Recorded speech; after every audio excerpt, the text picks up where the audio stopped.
Hey everyone, welcome back to Corporate Decoder. Today we're diving into a report so full of twists and turns, you'll think we're reading a suspense novel, not a boring old financial document. We're looking at the semi-annual report of the Calamos Global Total Return Fund. This might sound dull, but hidden in these numbers is information about what's happening with millions, sometimes billions, of dollars.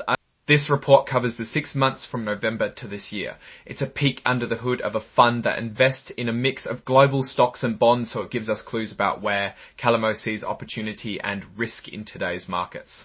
Before we get started, if you appreciate getting these insights straight from the source, make sure you're subscribed. We also have a Discord channel for more in-depth conversations linked to the description. Let's start with a quick look at who's in charge. The person at the top is John Calamos, Sr., the founder, chairman and global chief investment officer. 40 can see here the biggest part of their investments is in corporate bonds.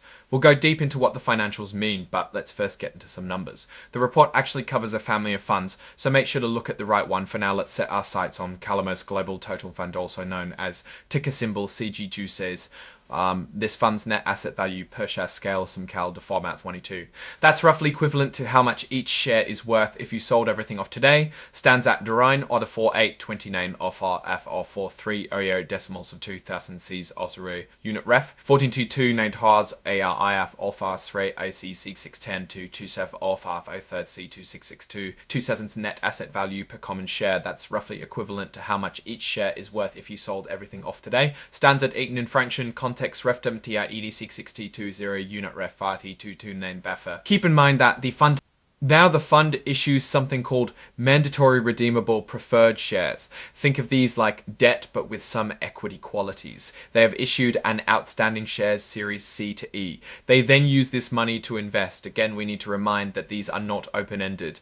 Let's jump into the statement of operations. Think of this as the fund's income statement. First, we see $1 million in investment income. For expenses, that gets to $2.4 million, meaning they technically lost money on their investments over this period. Digging further, we find some money was made when they sold some of their investments at a SEX. It looks tricky, but overall the losses are still in control. Now let's pivot to the statements of changes in net assets to see the big picture. The last 6 months to the fiscal year back on October 31. You can see the change in assets slowly increase, which shows how they are overall growing things as new investments do well. Lastly, the most critical thing in here is cash, checking the statement of cash flows and making sure things are liquid. It looks like they currently have cash over 50 million. All in all, everything is liquid and they are making sure to repay debt. That's a very good sign. Now, let's look closer and see if these returns and losses were by chance or strategy. Let's scroll over to interest expense is at this time about 1.3 million and cash spend of close to 250k with what the data says. We can look into why and potentially reduce this number to continue profitability in the long run. This should probably be higher if they're going to make this fund more successful. Looking at the highlights, we see that portfolio turnover, which is at 62%.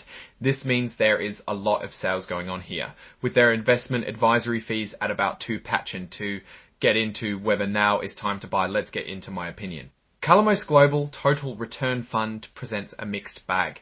On the one hand, it's operating in complex and uncertain global markets, which is never easy. However, all their liabilities are liquid, so that's great in that it gives it high potential for some growth. They need to capitalize on some good stocks and lower the costs of operations. Its greatest potential being technology stocks in this growing world. What do you think should happen to get this fund back in the money given its current numbers? Let us know in the comments below and make sure to like and subscribe to Corporate Decoder. Plus, you can also check out our Discord to get the insights before release.